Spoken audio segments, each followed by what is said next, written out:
Generative AI doesn't invent in the human sense. It meticulously discovers intricate patterns within incomprehensibly vast latent spaces.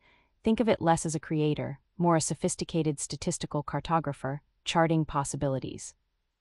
Consider diffusion models, a cornerstone of modern generative AI. They learn to precisely reverse a degradation process, transforming pure noise back into structured, coherent data, pixel by pixel or token by token. This iterative refinement, guided by a schedule of noise reduction, is the core mechanism that yields astonishing fidelity. Each step involves a subtle dance of denoising, where a neural network, often a U-net architecture, predicts the exact noise component at that specific stage. It's not simply interpolating between existing data points, but a sophisticated probabilistic journey through a high-dimensional landscape, gradually converging towards the target data distribution. This directed unnoising is what gives it such granular control.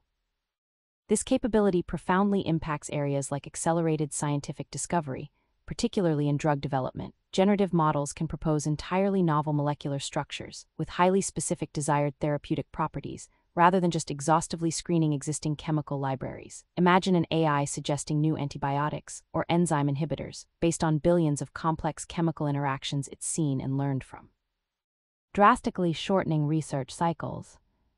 Compared to earlier generative adversarial networks, or GANs, diffusion models often bypass their notorious training instabilities and mode collapse issues.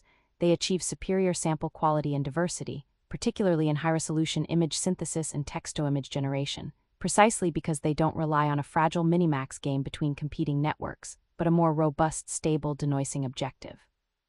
Yet a lesser-known challenge is concept leakage within vast multimodal generative models. When generating, say, an image from a text prompt, unintended stylistic biases or even copyrighted artistic elements can subtly seep through the output. This isn't just about output fidelity, but highlights a profound ethical and technical control problem regarding data provenance and creative attribution in the age of foundation models.